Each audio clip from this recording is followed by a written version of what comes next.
Sirach 39, chapter 39. How different the person who devotes himself to the study of the law of the Most High. He explores the wisdom of all the ancients and is occupied with the prophecies. He preserves the discourses of the famous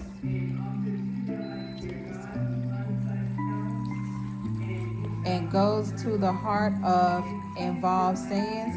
He seeks out the hidden meaning of proverbs and is busy with the enigmas found in parables. He is in attendance on the great and appears before rulers.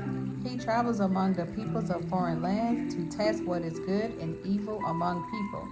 His care is to rise early to seek the Lord his maker, to petition the Most High, to open his mouth in prayer, to ask pardon for his sins. If it pleases the Lord Almighty, he will be filled with the spirit of understanding. He will pour forth his words of wisdom, and in prayer give praise to the Lord, which is God. He will direct his knowledge and his counsel, and as he meditates upon God's mysteries, he will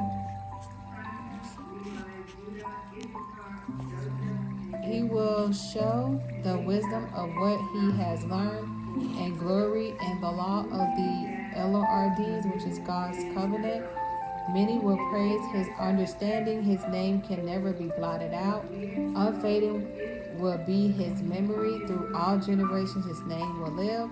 Peoples will speak of his wisdom, and the assembly will declare his praise. While he lives, he is one out of 1,000, and when he dies, he leaves a good name. Praise of God the Creator. Once more I will set forth my theme to shine like the moon in its fullness. Listen to me, my faithful children. Open up your petals like roses planted near running waters. Send up the sweet odor of incense. Break forth in blossoms like the lily. Raise your voices in a chorus of praise. Blessed the Almighty God, which is Lord God, for all his works. Proclaim the greatness of his name. Loudly sing his praises with music on the harp. And all the strange instruments sing out with joy as you proclaim the work of God. Are all of them good?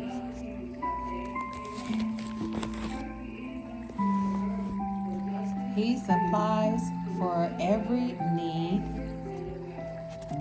in its own time. At his word, the waters become still as in a flask. He had but to speak, and the reservoir were made. He has but to command, and his will is done. Nothing can limit his saving action. The works of all humankind are present to him. Nothing is hidden from his eyes. His gaze spans all the ages. Is there any limit to his saving action? To him, nothing is small or insignificant, and nothing too wonderful or hard for him. No cause then to say, what is the purpose of this? Everything is chosen to satisfy a need. His blessing overflows like the Nile, like the Euphrates. It enriches the surface of the earth. Even so, his wrath depossesses the nation and turns fertile land into a salt marsh. For the virtuous his paths are level, and to the haughty they are clogged with stones. Good things for the good he provided from the beginning, but for the wicked good things and bad. Chief of all needs for human life, and water and fire, iron and salt, the heart of the wheat, milk and honey, the blood of the grape and oil and clothing. For the good all these are good, but for the wicked they turn out evil. There are storm winds created to punish. In their fury they can dislodge mountains. In a time of destruction they hurl their force and claim the anger of their maker. Fire and hail, famine and disease, these too were created for punishment. Ravenous beasts, scorpions, vipers, and the avenging sword to exterminate the wicked. All these were created to meet a need and are kept.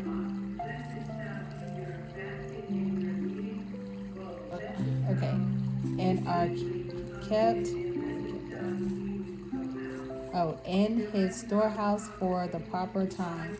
And when he commands them, they rejoice in their assigned task. They do not disobey his command.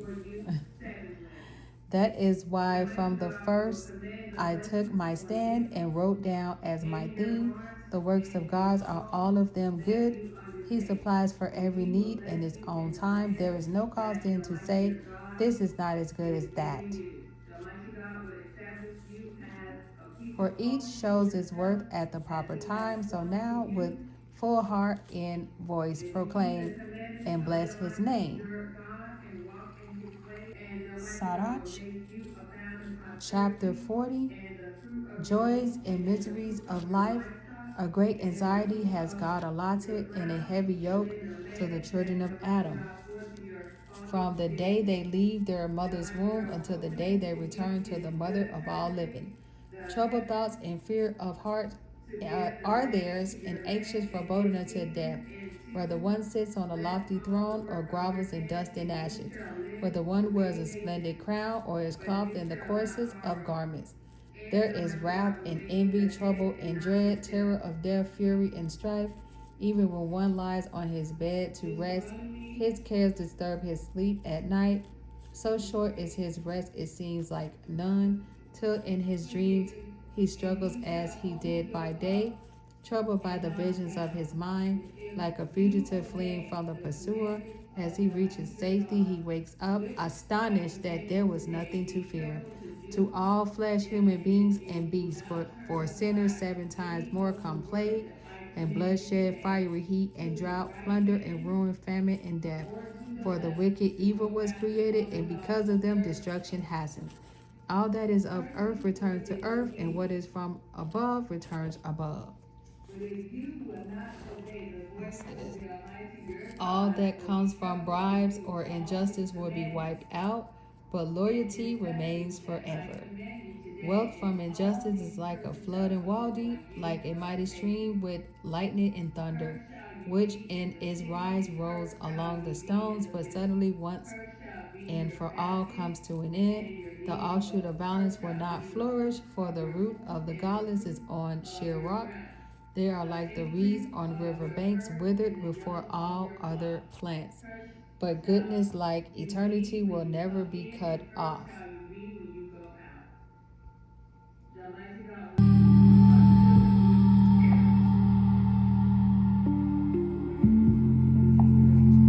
The offshoot of violence will not flourish, for the root of the godless is on sheer rock. They are like reeds on river bank, withered before all other plants. But goodness like eternity will never be cut off, and righteousness endures forever. Wealth or wages can make life sweet, but better than either finding a treasure. A child or a city will preserve one's name, but better than either finding wisdom. Cattle and orchards make a person flourish, but better than either a devoted wife. Wine and strong drink delight the soul, but better than either love of friends. Flute and harp offer sweet melody, but better than either a pure tongue. Grace and beauty delight the eye, but better than either the produce of the field. A friend and a neighbor are timely guides.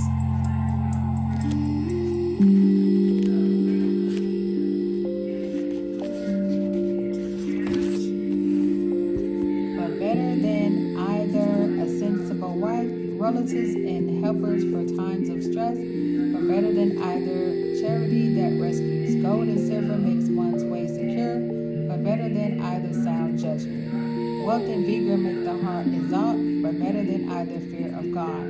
In the fear of the Lord, which is God, there is no one. Whoever has it needs seek no other support. The fear of God is a paradise of blessings. Its canopy is over all that is glorious. My son, do not live the life of a beggar.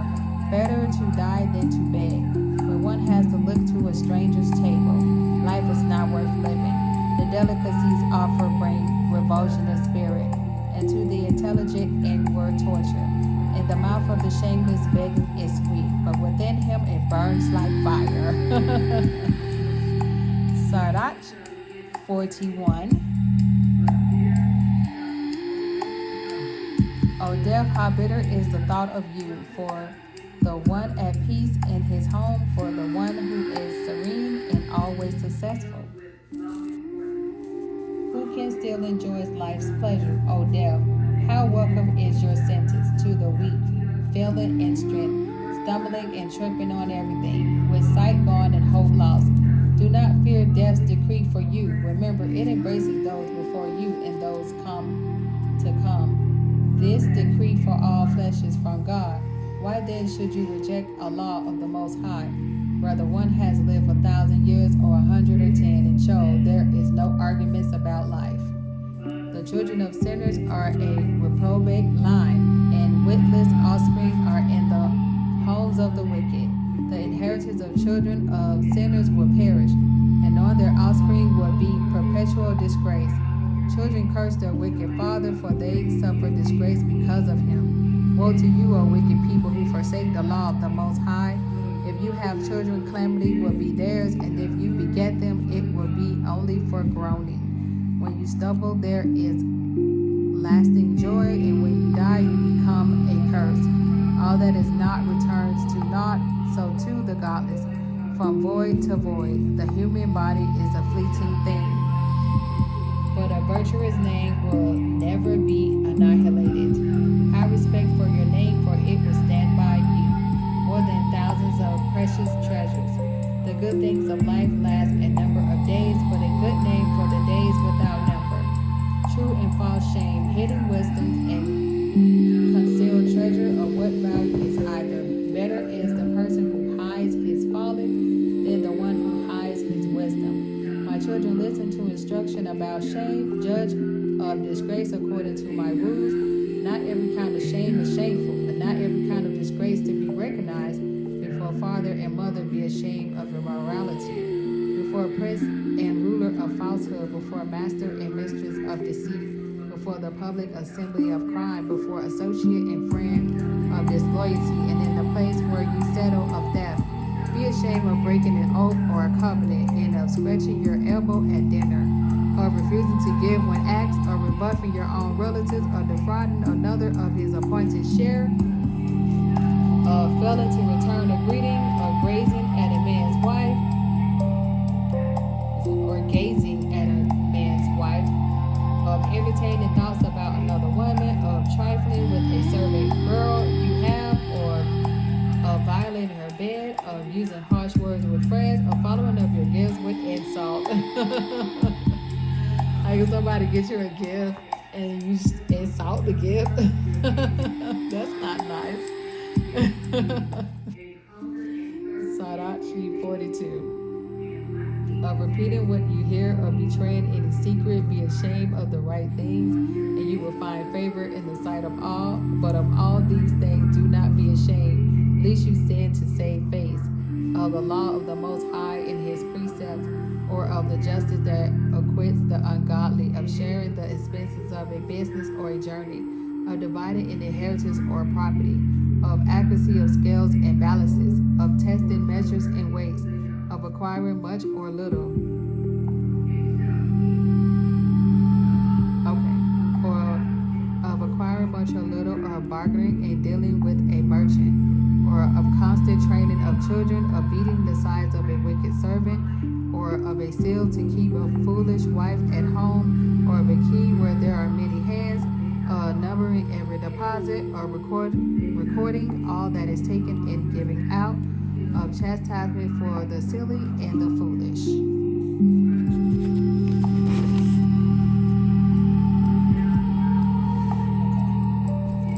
For the aged and infirm, answering for the waiting conduct, thus you would be truly refined and recognized by all as discreet. Okay. A father's care for his daughter. A daughter is a treasure that keeps her fathers wakeful, and worry over her drives away sleep. Least in her youth she remain unmarried, and when she is married, least she be childless, while unmarried, least she be defiled, or in her husband's house.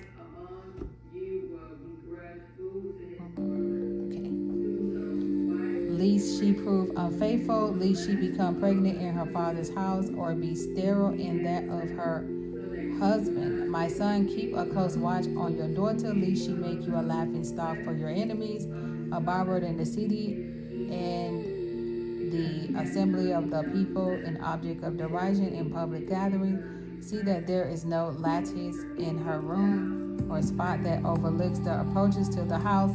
Do not let her reveal her beauty to any male or spend her time with married women, for just as moths come from garments, so a woman's wickedness comes from a woman. Better a man's harshness than a woman's indulgence, a frightening daughter than any disgrace. The works of God in nature. Now will I recall God's works. What I have seen I will describe by the Almighty God's word, which is Lord's word, and his works were brought into being. He accepts the one who does his will. As the shining sun is clear to all, so the glory of the Lord God fills all his works. Yet even God's holy ones must fail in recounting the wonders of the Lord, which is through God, has given his host the strength to stand firm before his glory. He searches out the abyss and penetrates the heart. Their secrets he understands, for the Most High possesses all knowledge and sees from of old the things that are to come. He makes known the past and the future and reveals the deepest secrets. He lacks no understanding, no single thing escapes him. He regulates the mighty deeds of his wisdom. He is from all eternity, one and the same, with nothing added, nothing taken away, no need of a counselor for him. How beautiful are all his works, delightful to gaze upon and a joy to behold. Everything lives and abides forever, and to meet each need all things are preserved. All of them differ one from another, yet none of them he has made in vain, for each in turn as it comes is good. Can one ever see enough of their splendor?